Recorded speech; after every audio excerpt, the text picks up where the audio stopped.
로마서 1장 8절부터 12절. 신약성경 239쪽입니다.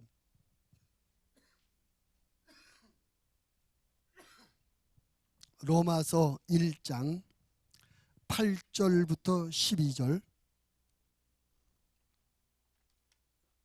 우리 다 함께 합독하시겠습니다. 먼저 내가 예수 그리스도로 말미암아 너희 모든 사람에 관하여 내 하나님께 감사함은 너희 믿음이 온 세상에 전파됨이로다. 내가 그의 아들의 복음 안에서 내 심령으로 섬기는 하나님이 나의 증인이 되시거니와 항상 내 기도에 쉬지 않고 너희를 말하며 어떻게 하든지 이제 하나님의 뜻 안에서 너에게로 나아갈 좋은 길 얻기를 구하노라. 내가 너희 보기를 간절히 원하는 것은 어떤 신령한 은사를 너희에게 나누어주고 너희를 견고하게 하려 함이니 이는 곧 내가 너희 가운데에서 너희와 나의 믿음으로 말미암아 피차 아니함을 얻으려 함이라. 아멘. 잠깐 기도하겠습니다. 하나님 아버지, 이 시간 저희들이 아버지의 말씀을 받으려고 합니다. 성령님 오셔서 우리 마음의 문을 열어주시고 겸손케 하여 주시옵소서. 오늘 들은 말씀을 사람의 말로 듣지 말고 하나님 아버지의 말씀으로 듣게 해주시고, 이 말씀을 다른 사람에게 주는 말씀이 아니라 나에게 주시는 하나님 아버지의 명령으로 받고 믿음으로 아멘하여 하나님 앞에 영광을 돌리게 해 주시옵소서.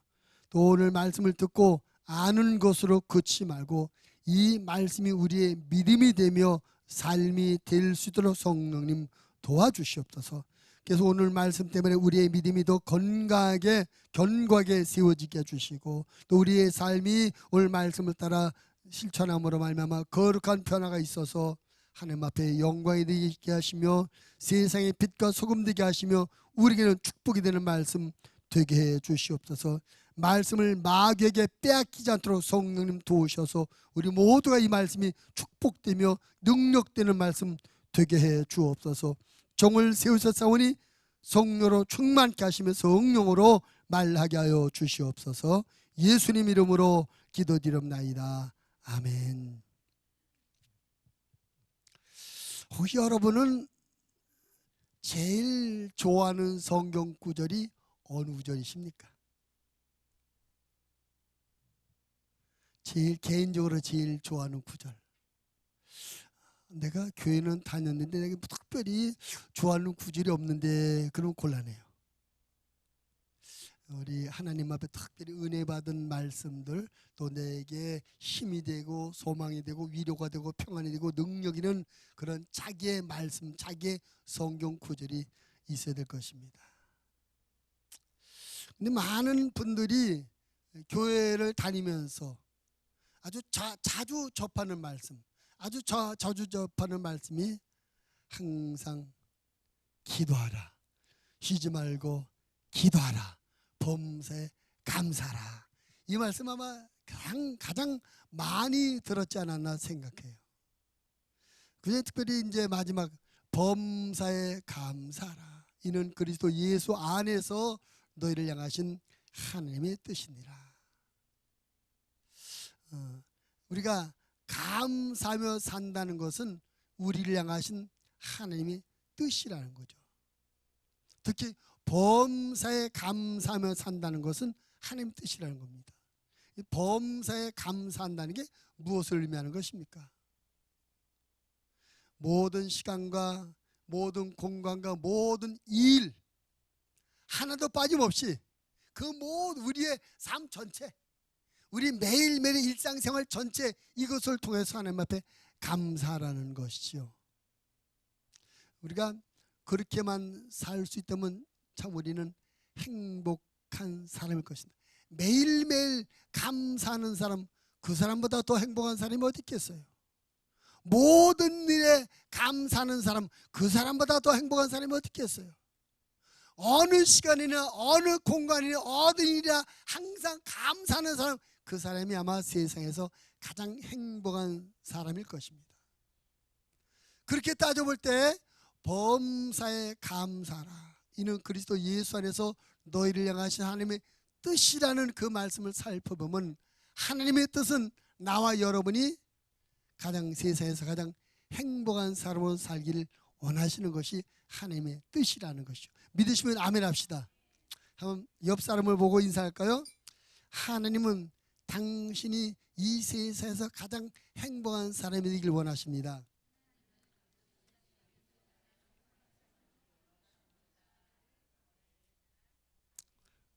우리 모두 하나님의 뜻이니까 하나님의 뜻에 순종하여 행복한 삶을 살게 되기를 바랍니다. 근데 행복하려면 어떻게 해야 된다? 감사해야 돼. 감사. 근데 감사하려면 우리가 감사의 조건들이 인정되어져야 감사가 나와요. 그렇죠?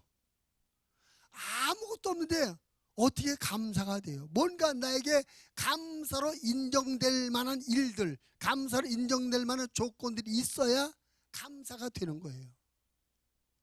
근데 그 감사의 조건들은 아주 크고 우리의 큰 변화나 크게 와닿는 것이 아니고는 잘 느껴지지 않아요.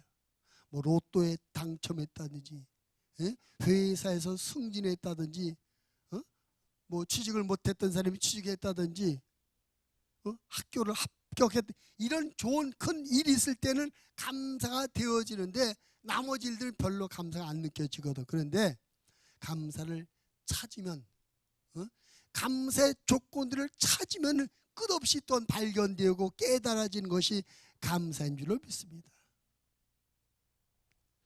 찾아보면 하나부터 열까지가 다 감사예요. 오늘 우리가 여기 앉아있는 것들은 큰 감사의 조건인 줄로 믿습니다. 우리의 모든 것, 현재인 모든 것이 다 감사예요. 근데 오늘 우리가 감사의 여러 가지 조건들 가운데 특별하게 좀 다른 부분으로 감사를 보려고 하는데, 오늘 사도 바울이 8절에서 이런 말합니다. 8절 말씀 한번 같이 읽어보면 시작. 먼저 내가 예수 그리스도로 말미암아 너의 모든 사람에 관하여 내 하나님께 감사함은 너희의 믿음이 온 세상에 전파됩니다. 바울은 감사를 하는데 뭐 집이 생겨서 감사하다, 뭐 떡이 생겨서 감사하다, 병이 나서 감사하다, 그런 감사가 아니라 당신들의 믿음이 온 세상에 전파되는 것 때문에 감사하다. 세상에 전파되고 있는 그들의 믿음 때문에 감사하다는 것. 한마디로 나는 당신들의 믿음 때문에 감사합니다. 믿음을 감사의 조건으로 삼았어요. 그렇다면 여기 앉은 여러분은 전부 믿음이 있는 분들입니까? 믿음이 없는 분들입니까? 여러분은 믿음이 있으십니까? 아멘이 저 뒤는 안 나오는데 앞에만 믿음이고 뒤는 없는. 여러분 믿음이 있으십니까? 그러면 오늘 바울의 의견대로 우리 모두 뭐를 가졌어요? 감사의 조건을 가져. 오늘 말씀의 제목을 해서 믿음을 감사합시다. 따라합시다. 믿음을 감사합시다. 바울은 이 로마에 있는 성도들이 여러분 당신들의 믿음, 이 세상에 전파되고 있는 당신의 믿음 때문에 감사합니다. 믿음을 감사했어요. 그럼 바울은 왜 믿음이 감사한 것이라고 했을까? 우리는 왜 믿음을 감사의 조건으로 삼아야 되는가를 오늘 한번 생각해 보면서 우리의 감사의 조건을, 믿음의 감사 조건을 늘려가는 그런 시간이 되기를 바라겠습니다. 우리가 왜 믿음을 감사해야 하냐면, 첫째로 우리는 모두 믿음으로 말미암아 의롭게 되었기 때문에 감사한 것입니다. 성경은 모든 사람이 태어날 때 죄인으로 태어난다. 살면서 많은 죄를 짓는다. 그 죄 때문에 인생을 불행하게 살고, 죄 때문에 죽게 되고, 죄 때문에 죽어서 심판받아 영원한 지옥불에 던져진다고 말했습니다. 근데 우리가 믿음을 가지면, 예수님을 믿음으로 말미암아 하나님께서 우리를 의로운 자로 인정해 주셨기 때문에 의롭지 못한 죄인의 상태에서 받아야 되던 모든 불행을 다 던져버리게 됐다는 것이요. 그것이 감사하다는 것입니다. 로마서 3장 20절로 22절 말씀에 보면 이런 말씀 있어요. 그러므로 율법의 행위로 그의 앞에 의롭다 하심을 얻을 육체가 없나니 율법으로는 죄를 깨달음이니라. 이제 율법에 하나님의 한 의가 나타났으니 율법과 선자들의 증거를 받은 것이라. 곧 예수 그리스도를 믿음으로 말미암아 모든 믿는 자에게 미치는 하나님의 의인이 차별이 없느니라. 예수님을 믿음으로 말미암아 우리가 뭐가 됐다? 의롭게 됐다는 겁니다. 그럼 우리가 의롭게 됐다는 것은 무엇을 말하는 것입니까? 한마디로 하나님과 단절됐던, 죄로 말미암아 단절됐던 하나님과의 단절된 관계가 예수님을 믿어서 의롭게 힘으로 말미암아 하나님과 관계가 연결되게 되었다는 것입니다. 인정하시면 아멘 합시다. 그 하나님과 연결됐다는 말은 뭔가 하나님과 통하는 사이가 되었다. 여러분, 문재인 대통령하고 좀 알고 지내는 사이, 통하는 사이게 되면 여기 좀 도움이 되겠어요? 안 되겠어요? 아무도 대답을 안 하시네. 그러면은 문재인 대통령 뭐 너무나 높은 분이야 그러니까 허다못해 구청장만 알고 지내도 도움이 되지 않아요? 그래도 아멘도 안 되네. 그 짜장면집 사장님하고 좀 친하게 알고 지내도 도움이 돼요. 그렇지 않나요? 우리가 예수님을 믿음으로 하면 의롭게 되는 것은 하나님과 관계가 연결됐던 것이고, 그러므로 말미암아 하나님의 모든 좋은 것이 우리에게 올 수 있게 되는 것입니다. 하나님에게 있는 모든 것, 하나님께서 주시는 것, 믿음으로 의롭게 된 우리에게만 공급되어지며 허락되는 걸 깨닫게 되길 바랍니다. 이것은 이 세상에서 그 어떤 누가 주는 것보다 비교할 수 없는 것들이에요. 그럼 우리가 믿음으로 의롭게 되었을 때 우리는 하나님께로부터 어떤 좋은 것을 얻게 되나요? 첫째, 우리 신분이 달라져요. 우리가 예수님 믿음으로 말미암아 우리가 누가 되죠? 하나님의 자녀가 되세요. 죄인이었을 때는 하나님의 자녀가 될 수 없었습니다. 왜? 하나님은 거룩하신 분이니까, 하나님은 거룩하신 분이기 때문에 죄인을 자녀로 삼을 수가 없는 것입니다. 근데 예수님을 믿음으로 말미암아 죄 문제가 해결되고 의롭게 되었기 때문에 하나님의 자녀가 될 수 있는 거예요. 하나님께서 우리를 자녀로 받아주신 것입니다. 여러분, 하나님의 자녀가 되었다는 것은 무엇을 의미합니까?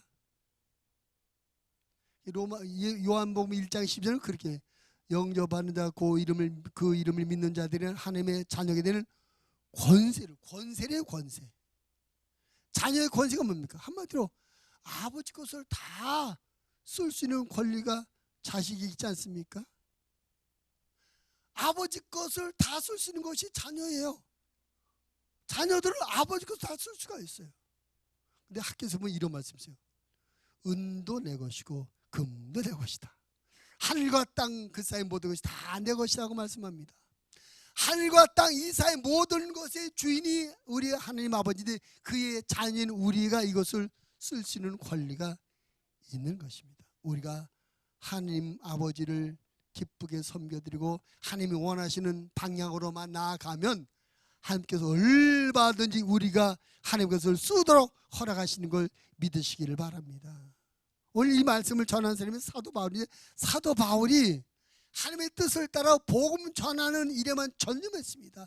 복음 전하는 일에만 전념했음에도 불구하고 그의 삶에 좀 더 부족함이나 모자람이 없었던 것입니다. 늘 기쁨이 있었고 늘 감사거리가 충만했고 늘 모든 것이 풍성했어요. 하나님의 일에 부족함이 모자람이 없었던 것입니다. 하나님의 자녀이기 때문에 아버지께서 쓸 수 있었던 것이죠. 또 자식이 아버지로부터 관계 가운데 어떤 거 얻을 수 있습니까? 하나님 아버지에게 하나님 내가 이거 필요한데 좀 주시겠습니까? 달라고 할 수 있는 권리. 우리는 하나님 아버지의 자녀로서 아버지에게 기도할 수 있는 권리, 기도할 수 있는 권세가 주어졌습니다. 여러분, 기도를 아무나 하는 게 아닙니다. 기도는 예수님을 믿어서 하나님의 자녀가 된 사람들만 아버지 좀 주세요라고 말할 수 있는 것이에요. 그래서 예수님께서 우리에게 기도를 가르칠 때 우리가 예수님이 가르쳐준 기도가 주기도문 아닙니까? 처음 시작을 어떻게 해요? 하늘에 계신 우리가 누구한테 기도하는 거예요? 아버지께. 그러니까 아버지께라는 말은 기도하는 나는 누구라는 것입니까? 아버지의 자녀라는 거죠. 그렇죠? 그러니까 누가 자녀예요? 예수님이 믿어서 의롭게 된 자가 자녀. 그래서 예수님이 믿어서 의롭게 된 우리들이 하나님의 자녀가 되어서 자녀의 입장에서 아버지께 아버지 내가 이런 것이 필요합니다. 내게 이런 도움이 필요합니다. 이렇게 아버지에게 달라고 할 수 있는 기도할 수 있는 권세가 자녀에게 있는 것입니다. 이것이 우리 하나님 앞에 감사한 일이 아니겠습니까? 우리가 은금을 갖지 못했을지라도 하나님 앞에 기도할 수 있는 권리만 있다면 이 권리를 사용해서 하나님 앞에 달라고 하면 하나님께서 주실 줄로 믿습니다. 예수님 우리에게 이렇게 말씀하십니다. 마태복음 7장 11절에서 너희가 악한 자라도 좋은 것으로 자식에게 줄 알거든 하물며 하늘에 계신 너희 아버지께서 구하는 자에게 좋은 것으로 주시지 않겠느냐.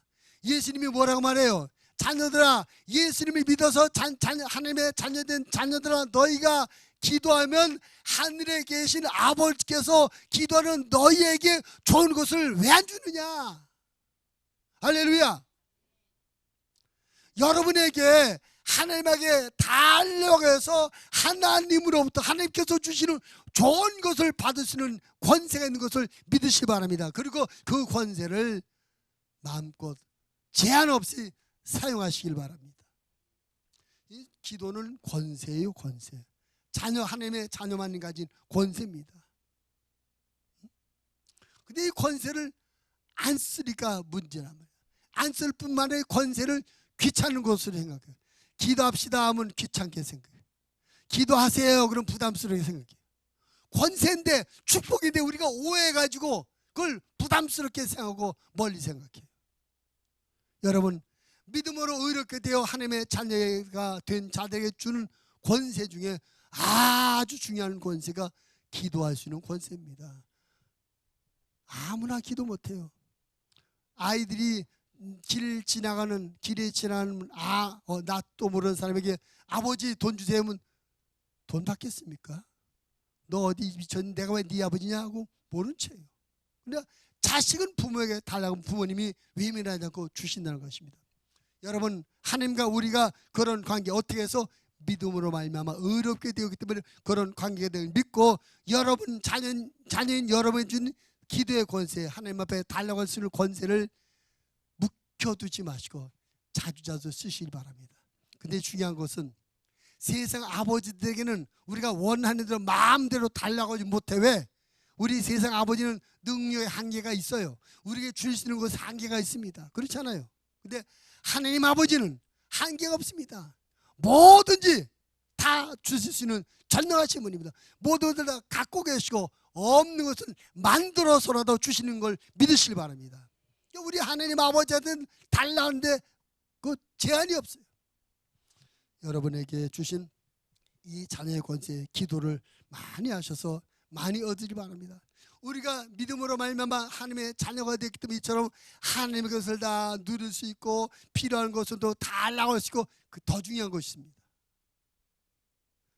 따라서 자녀는 상속자이다. 우리는 믿음으로 말미암아 하나님의 자녀가 되었기 때문에 하늘 나라를 상속받을 수 있습니다. 자식이 아버지의 집을 유산으로 물려받지 않습니까? 바울이 로마서에서 그런 말이에요. 로마서 8장 17절 자녀이면 또한 상속자 곧 하나님의 상속자요 그리스도와 함께한 상속자니 우리가 그와 함께 영광을 받기 위하여 고난도 함께 받아야 될 것이다. 이 말씀에 보면 우리는 상속자래. 예수님과 함께 하늘나라를 상속받는다는 것입니다. 그래서 우리에게 소망이 있는 것이죠. 아멘. 하나님 아버지 집을 우리가 물려받아요. 우리가 거기 가서 영원히 살게 돼요. 그게 얼마나 축복입니까? 믿음으로 의롭게 되었기 때문에 이런 은혜를 받는 줄을 믿습니다. 우리가 믿음으로 의롭게 되었기 때문에 하나님께서 늘 우리와 함께해 주시는 걸 믿으시기 바랍니다. 하나님은 불의한 자와 함께 하실 수 없어요. 하나님은 의로운 자와 함께 하시는 하나님인 걸 믿으시길 바랍니다. 그래서 바울이 고린도전서 3장 16절에서 이런 말합니다. 너희는 너희가 하나님의 성전인 것과 하나님의 성령이 너희 안에 계시는 것을 알지 못하느냐. 우리 안에 누가 계시다고요? 누가 계시다고요? 하나님의 성령이 계시대. 하나님이 계시대. 우리가 죄인이라면, 우리가 악한 자라면 걸어가신 하나님이 악한 우리 안에 오실 수가 없어요. 예수님을 믿음으로 말미암아 의롭게 되었기 때문에 하나님이 걸어가신 하나님 우리 안에 거하실 수가 있는 걸 믿으시기 바랍니다. 하나님께서 믿음으로 의롭게 된 여러분 안에 여러분과 함께 계시는 걸 믿으시기 바랍니다. 그러면 걸어가신 하나님이 여러분 안에 왜 계시는 거예요? 우리와 함께 하시면서 우리를 지켜주시고 우리를 인도해 주시고 우리를 도와주시려고 우리 안에 계시는 걸 믿으시기를 바랍니다. 그래서 이사야서는 이런 말을 해요. 이사야 41장 10절에서 두려워하지 말라 내가 너와 함께함이라. 놀라지 말라 나는 네 하나님이 됨이라. 내가 너를 굳세게 하리라. 참으로 너를 도와주리라. 참으로 나의 의로운 오른손으로 너를 붙들리라. 이사야는 구약 선자임에도 불구하고 하나님의 말씀을 선포해 하나님이 우리와 함께 하시면서 우리를 굳게 해주고 붙잡아주고 세워준다, 도와준다, 이런 말씀을 선포했어요. 그 선포대로 성령 하나님이 믿음으로 의롭게 된 우리 안에 오셔서 우리와 함께 하시면 우리를 굳게도 해주고 우리를 도와도 주고 지켜도 주고 인도도 해주는 걸 믿으시기를 바랍니다. 여러분 안에 계신 성령 하나님을 늘 인식하시고 그분을 의지하셔서 그분의 도움도 받으시고 그분의 인도함도 받으고 그분의 보호하심도 받으시는 여러분의 삶이 되시기 바랍니다. 그게 믿음의 삶이에요. 여러분이 가진 돈을 의지하지 마시고 여러분 안에 계신 성령 하나님을 의지하시기 바랍니다. 여러분의 경험과 여러분의 지식과 여러분의 능력과 재주를 믿지 마시고 여러분 안에서 여러분을 도우시고 계신 그 성령 하나님을 믿고 의지하시기 바랍니다. 내가 가지고 있는 그 어떤 것보다, 내가 알고 있는 그 어떤 지식과 상식보다 내 안에 계신 하나님의 능력과 지혜가 더 월등을 믿으시고 그분을 믿고 의지하심으로 말미암아 그분 안에서 그 하나님께서 얼마까지 주시는 은혜 가운데 거하시는 여러분 되시기를 주님의 이름으로 부탁을 드립니다. 우리가 믿음으로 말미암아 의롭게 되어서 이런 모든 은혜와 축복을 받게 돼. 그래서 우리가 믿음으로 의롭게 된 걸 하나님 앞에 분명히 감사해야 될 감사의 조건이 되는 것이죠. 또 우리가 두 번째 생각해 볼 수 있는 우리가 믿음으로 말미암아 의롭게 존재적인 것이 바뀌죠. 두 번째는 우리는 믿음으로 말미암아 새로운 생활을 하게 되었습니다. 따라서 믿음으로 새로운 생활을 하게 됐다. 여러분 우리가 예수님을 믿는다는 것은 무엇을 말하는 것이냐면 새로운 탄생, 새로운 존재가 되었다는 것입니다. 그래서 고린도후서 5장 17절 말씀에 보면 그런즉 누구든 고린도후서 5장 17절 그런즉 누구든지 그리스도 안에 있으면 새로운 피조물이라 이전 것은 지나갔으니 보라 새 것이 되었다. 예수를 믿는다는 거 우리가 새로운 존재가 되었다는 것입니다. 따라합시다. 예수 믿는 것은 새로운 존재가 되는 것을 말한다. 새로운 존재가 되었어요. 새로운 존재가 되었다는 말의 의미는 우리의 가치관이 새로워졌고 우리의 목표가 달라졌고 우리의 삶의 우선순위가 달라졌다는 것입니다. 전에는 이 땅에서 잘 먹고 잘 사는 게 인생의 목표였어요. 그게 전부인 줄 알았어요. 그게 가장 큰 행복이고 가장 멋지고 성공한 인생인 줄 알았어요. 근데 예수님 믿고 나니까, 예수님 우리 안에 오시고 나니까 그게 아니더라 이거죠. 저 천국이 있는 걸 알게 됐습니다.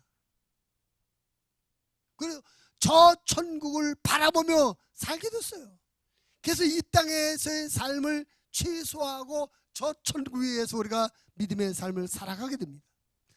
방향이, 목적지가 달라지다 보니까 가는 길도 달라지게 됐고 가는 방법도 달라졌어요. 그러니까 자연히 삶이 새로워질 수밖에 없죠. 저는 이 땅에서 돈 많이 먹고 성공해서 잘 먹고 잘 사는 것이 목표였기 때문에 수단과 방법을 가려내고 돈을 많이 벌어야 됐고 성공해야만 됐으면, 왜? 그래야 행복한 거고 그게 성공하는 것인가. 근데 그게 아니더라 이거죠. 그게 아니고 천국이 있다, 연한 천국 가야 된다.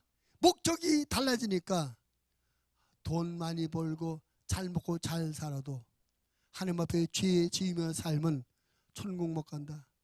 예수님 믿지 않으면 천국 못 간다. 하나님의 말씀에 순종하지 않으면 하나님의 복을 받을 수 없다. 깨닫게 되니까 삶의 방법이 달라요. 수단과 방법을 가르치고 돈 벌고 성공하고 출세했는데 목적에 섰던 사람이 하나님을 섬기며 하나님의 말씀을 순종하며 하나님의 뜻을 이루는 데 자기를 헌신하는 삶을 살아요. 목적지가 달라지니까 삶의 내용이 달라져요. 그래서 전에는 마음 놓고 죄 짓고 그것이 죄인지도 모르고 마음 놓고 죄 짓고 살던 우리들이 이것은 아니지, 이게 아니지 깨닫고 하나님의 말씀에 순종하며 자기를 낮추고 겸손하게 살게 하시며 살게 되고 자기를 부인하고 예수님의 영광을 살아가게 되는 것입니다. 또 전에는 나만이 전부인 줄 알고 나만을 위해 살았는데 예수 믿고 나니까 나만을 위해 사는 것은 주님이 원하신 뜻이 아닌 걸 깨닫고 나를 헌신해서 다른 사람을 섬기며 도우며 나누며 배려며 사는 것, 이것이 하나님의 뜻인 줄 깨달아졌기에 우리의 삶이 달라져요. 자기를 내려놓고 자기 것을 나누며 베푸며 섬기는 삶을 살게 되는 것입니다. 하나님의 말씀을 모르고 살았을 때는 세상 살아가는 대로, 세상 흐름대로 다른 사람이 하는 대로 살았는데 예수 믿고 나니까 그런 삶이 잘못된 삶이구나, 우리가 나아가야 될 올바른 삶은 하나님의 말씀을 따라 사는 것이구나 깨달아지니까 이제는 하나님의 말씀을 따라서 기도하라 하시니 기도하고, 겸손하라 하시니 겸손하고, 사랑하라 하시니 사랑하고, 헌신하라 하시니 헌신하면서 살아가게 되는 것입니다. 하나님의 영광을 위해서 살아가게 되는 것입니다. 삶이 바꿔지고 달라지고 새로워질 수밖에 없어요.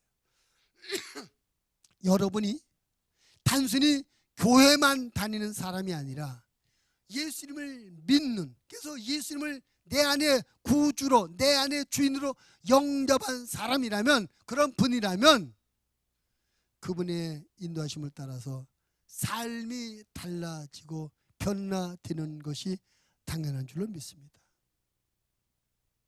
예수님의 제자들을 보십시오. 예수님의 제자들은 예수님이 살아계실 때 예수님의 뒤를 따라가면서도 전부 자기중심이었습니다.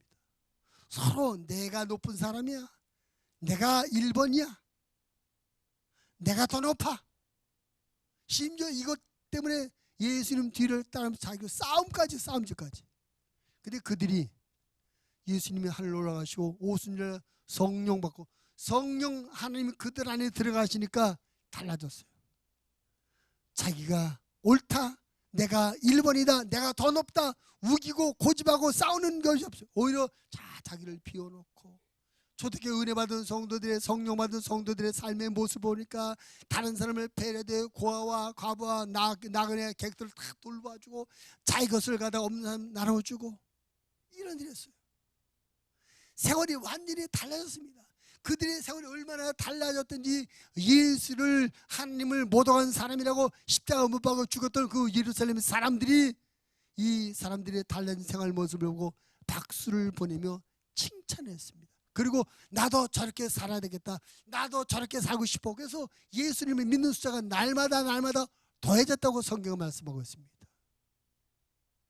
이것이 참 믿음을 가진 사람들이 보여주는 삶의 모습인 줄 믿습니다. 우리가 변화라는 것은 억지로 되질 않아요. 변화에는 두 가지가 필요합니다. 첫째, 계시가 있어요. 저렇게 해야 돼, 저렇게 돼야 돼.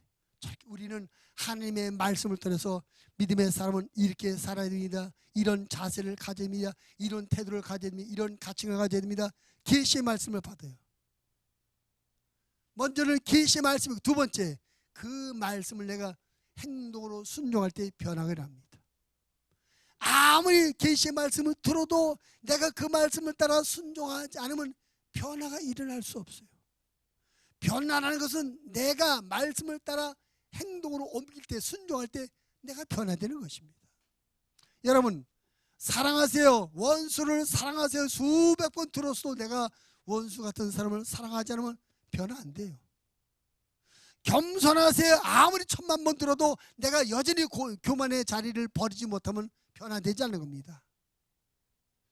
기도하세요 수백 번 들어도 내가 기도하지 않으면 변화가 안 되는 거예요. 하나님의 말씀을 따라 계시를 받고, 그 다음에 그 계시를 내가 받아들여 행동으로 순종할 때 내가 달라진 겁니다. 내가 변화되는 것입니다. 내가 말씀을 순종하는 것만큼, 말씀을 따라 나를 바꾸는 것만큼 내게는 변화가 일어나게 되고, 그 변화는 우리에게 복이 되며 새로운 영적 능력이 되는 줄로 믿습니다. 할렐루야. 믿음은 우리에게 계시도 주고 순종할 수 있는 은혜도 베풀어 줍니다. 그래서 예수님을 믿은 사람들은 하나님의 말씀을 겸손히 받아들이고 그 말씀에 순종하여 행함으로 말미암아 날마다 차츰차츰 새로운 변화된 모습을 보여주고 있어요. 믿음으로 말미암아 우리가 이렇게 새로운 생활을 하게 되었으니 믿음이 우리의 감사의 조건이 되는 것이 분명한 줄로 믿습니다. 이런 말씀을 들을 때마다 우리는 스스로에게 자문해야 됩니다. 나는 변화됐나? 나는 작년보다 금년엔 많이 변화됐나? 지난달보다는 이번 달이 좀 변화가 됐나? 우리 스스로 하나님의 말씀을 겸손히 받아들여서 변화의 삶을 살아갈 수 있게 되길 바랍니다. 바울이 로마서 12장 2절에서 이렇게 말합니다. 너희는 이 세대를 본받지 말고 오직 마음을 새롭게 함으로 변화를 받아 하나님의 선하시고 기뻐하시고 온전한 뜻이 무엇인지 분별하도록 하라. 믿음은 우리에게 말씀을 계시로 받고 그 말씀을 순종하도록 함으로 말미암아 우리의 삶이 조금씩 변화되도록 변화의 생활을 갖도록 은혜를 주십니다. 그래서 우리가 믿음을 감사해야 되는 것이죠. 마지막 세 번째로 우리가 믿음으로 말미암아 어떤 일? 믿음으로 미래에 대한 소망을 갖게 되었습니다. 미래에 대한 소망을 갖게 되었습니다. 바울이 죽음을 앞에 놓고 유언장처럼 쓴 책이 디모데후서입니다. 그 디모데후서 4장 7절 8절 이렇게 말합니다. 나는 선한 싸움을 싸우고 나의 달려갈 길을 마치고 믿음을 지켰으니 이제 후로는 나를 위하여 의의 멸관이 예비되었다.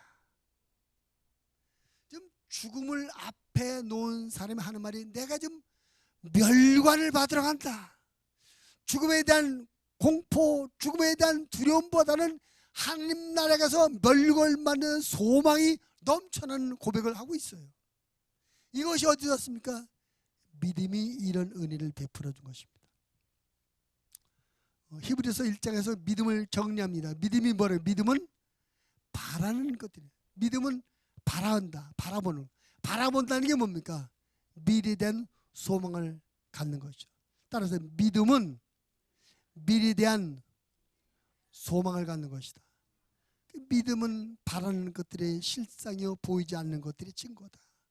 믿음은 앞날에 대한, 미래에 대한 소망이에요. 여러분은 믿음으로 말미암아 무엇을 바라보고 계십니까?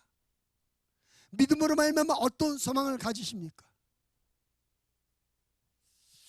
여러분에게 아주 중요한 두 가지의 소망을 여러분에게 알려드리겠습니다.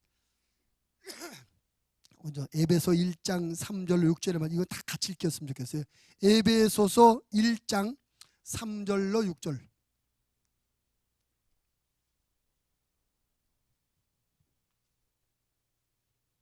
에베소서 1장 3절부터 6절까지.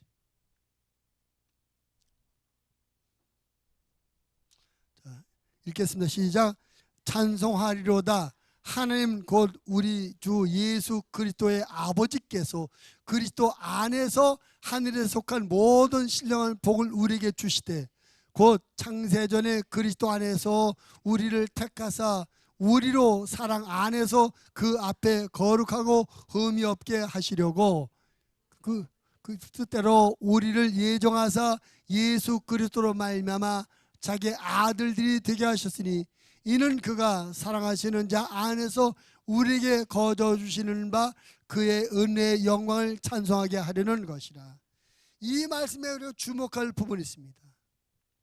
첫째는 3절부터 제가 다시 한번 찬송하리다. 하나님 곧 우리 주 예수 그리스도의 아버지께서 그리스도 안에서 하늘에 속한 모든 신령한 복을 우리에게 주시되, 하나님께서 나와 여러분을 향해서 계획을 갖고 계시는데 예수 그리스도 안에서 하늘에 속한 모든 신령한 복을 주실 계획.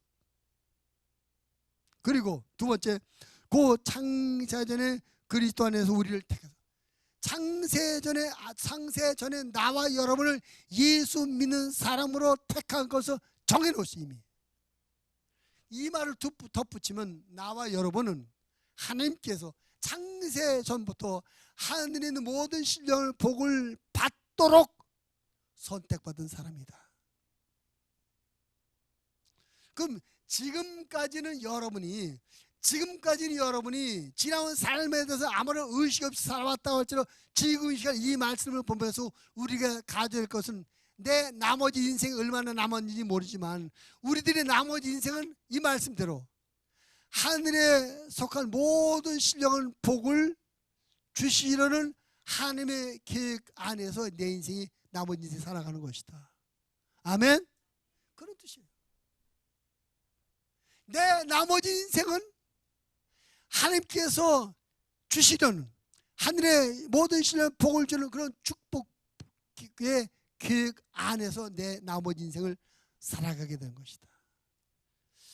하나님께서 나와 여러분의 나머지 인생을 하늘의 복을 주시려는 계획을 세우셨다면 내 나머지 인생의 그런 계획 가운데 이루어지면 얼마나 소망이 넘치는 약속이며 얼마나 힘이 되는 말씀입니까? 하나님은 우리에게 하신 약속, 우리를 향한 계획을 절대 포기하지 않은 하나님인 걸 믿으시기 바랍니다. 하나님은 우리를 향하신 약속과 계획들을 틀림없이 이루시는 신실하신 하나님인 걸 믿으시기 바랍니다. 그래서 내가 그걸 어떻게 믿느냐? 나와 여러분 지금 예수 믿는 자체가 한 가지 먼저 일어났잖아요. 창세전부터 나와 여러분을 예수 믿는 사람을 택하셨다. 그 하나님께서 창세전부터 나와 여러분을 예수 믿는 사람을 택해 놓으셨기 때문에 그 택하신 계획대로 오늘 우리가 예수 믿는 건 아니겠습니까? 이거 이미 이루어졌잖아요. 그럼 나머지 하늘에 있는 모든 신을 복을 주시는 이 계획도 나머지 인생 가운데 이루어질 걸 믿으시길 바랍니다. 이 소망을 갖고 오세요. 이 소망 갖고. 그래서 누가 뭐라고 해도 우리가 그런 믿음을 갖고 자꾸 외쳐야 돼. 누가 뭐라도 나는 내 나머지 인생은 하나님께서 하늘의 신령을 복을 주기로 계획된 그 계획대로 내 인생이 사라질 것이다. 그런 소망을 가지고 담대하게 살아야 돼. 하나님의 약속을 믿으시길 바랍니다. 이렇게 하나님께서 우리에게 이런 미래에 대한 이런 계획, 또 한 가지 계획이 있습니다. 그 또 한 가지 계획은 고린도후서 5장 10절.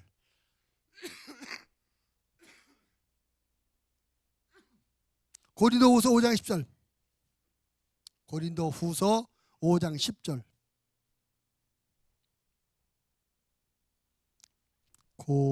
고린도후서 5장 10절.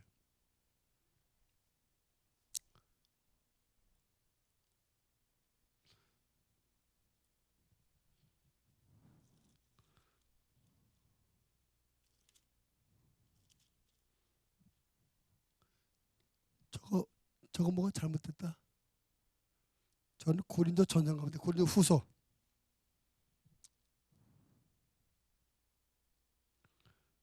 고린도 후서 5장 미안합니다. 5장 1절 10절 내가 한다. 이런다니까. 5장 1절.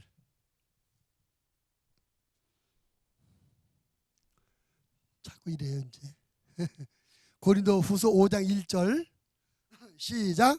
만일 땅에 있는 우리의 장막집이 무너지면 하나님께서 지으신 집 곧 손으로 지은 것이 아니요 하늘에 있는 영원한 집이 우리에게 있는 줄 아느니라. 또 한 가지 하나님께서 우리가 하신 소망, 우리에게 주신 소망은 이 땅의 집이 무너지면 하늘에 있는 영원한 새로운 집이 있다. 이것이 우리 장래된 소망이 되는 줄로 믿습니다. 하늘에 있는 영원한 집, 다시는 무너지지 않는 집, 영원히 살 집,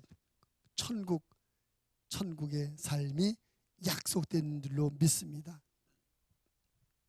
바울은 이 하늘에 있는 영원한 집 때문에 이 세상의 삶의 모든 유리한 조건들을 과감하게 포기했어요.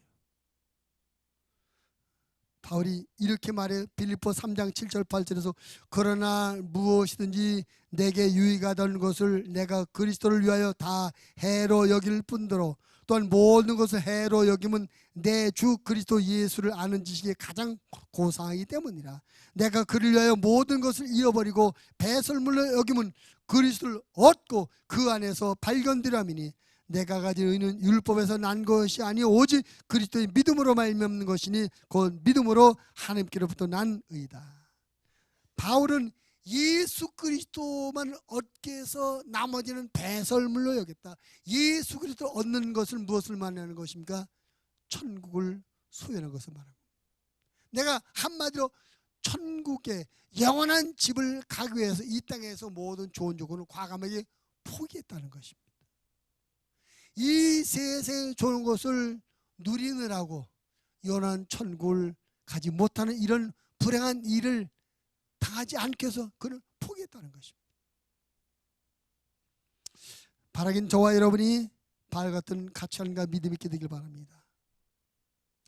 하나님께서 나와 여러분을 위해서 하늘의 만에서는 영원한 집, 영원한 천국을 소망하시면서 살아가는 저와 여러분 되길 바랍니다. 늘 말씀을 드려요. 요즘 우리가 100세 인생이라고 합시다. 100세 인생. 자, 100년을 잘 살았다 칩시다. 100년을 잘 살았는데 예수 믿지 않아서 지옥 가면 그 지옥에서는 100년이 아니라 100만 년, 억만 년 영원을 지옥에 살아야 돼요. 그런데 이 땅 100년 사는 동안에 내가 이 세상의 삶을 좀 부족하게 살고 좀 불편하게 살지라도 예수님을 온전히 믿는 믿음의 삶을 살고 믿음을 지키는 삶을 살면 천국을 100년이 아니라 이 100년을 희생하며 살면 100만 년, 1000만 년 영원을 천국을 누리게 되는 걸 믿으시기 바랍니다. 우리가 지혜로운 사람이라면 100년을 취소하게 100년을 불편하게 살고 영혼을 행복하게 사는 그런 것을 선택하게 될 것입니다. 우리가 지혜로운 사람이라면 정말 우리가 지혜로운 사람이라면 100년을 좀 불편하고 부족하게 살지라도 영원한 천국을 풍산 천국을 화려한 천국을 영원히 살 그것을 선택하리라 믿습니다. 우리가 신앙을 살면서 왜 신앙이 흔들립니까? 이 세상에서 부족하거나 불편하지 않으려고 하니까 문제가 돼요. 부족하지 않고 불편하지 않게 살려다 보니까 현실과 타협하고 내 어떤 거가 타협하고 그러다 보니까 하나님의 말씀에서 멀어지게 되고 믿음의 길에서 멀어지게 돼요. 결국은 마귀에게 붙잡혀서 믿음을 잃어버리게 되는 것입니다. 그러니까 우리 좀 그런 생각을, 그래 이 세상, 예수 믿는 이 세상에 좀 내가 조금 부족하고 좀 불편하게 살자, 그렇게 생각해버리면 과감하게 우리가 살 수 있어요. 믿음으로 살 수 있습니다. 믿음은 우리에게 하나님께서 내게 주시는 신령한 복을 받도록 내 남은 인생을 계획해 놓으셨다, 그리고 내게 영원한 정을 준비해 놓으셨다, 이런 소망을 갖게 만들어 주는 것입니다. 그래서 믿음이 있는 사람은 항상 소망이 넘치는 삶을 살게 되고, 이 소망이 있는 사람은 고난과 역경을 이겨내는 힘을 그 소망에서 얻게 될 줄로 믿습니다. 그래서 우리가 믿음을 가진 것을 하나님 앞에 감사해야 되는 것입니다. 우리가 하나님 앞에 날마다 감사하는 행복한 사람이 되기를 하나님 원하십니다. 근데 우리가 이런 우리 삶 환경 조건에 자꾸 찾다 보니까 특별한 거, 별난 거, 남이 없는 거, 내게 있는 거, 이거만 찾다 보니까 감사의 조건들이 발견되지 않아요. 그러나 그거 말고 바울처럼 우리가 가진 믿음, 그 믿음만 가져도 충분히 하나님 앞에 감사할 조건이 된다. 왜? 믿음으로 말미암아 의롭게 되어 하나님과의 관계가 정상화돼서 하나님의 모든 좋은 것이 내게 오게 됐으니 이것이 얼마나 감사하느냐. 믿음으로 말미암아 내 가치관을 바뀌고 내 존재가 바뀌어서 내 새로운 삶을 살게 됐으니 이거 얼마나 감사하느냐. 믿음으로 말미암아 내가 미래에 대한 소망을 갖게 되니 얼마나 감사하느냐. 그래서 여러분, 오늘은 믿음만 가져도 충분히 하나님 앞에 감사한 조건이 된다는 걸 깨닫고 인정하셔서 나머지 삶 가운데 매일매일 하나님 앞에 고백하시기 바랍니다. 하나님, 오늘도 내가 믿음을 잃지 않고 믿음을 갖고 살게 하심을 감사합니다. 오늘도 내가 믿음 있게 하심을 감사합니다. 오늘도 내가 믿음으로 살게 하시니 감사합니다. 믿음을 날마다 고백하며 감사하며 살아가는 행복한 하나님의 사람들이 다 되시기를 주님의 이름으로 축원을 드립니다.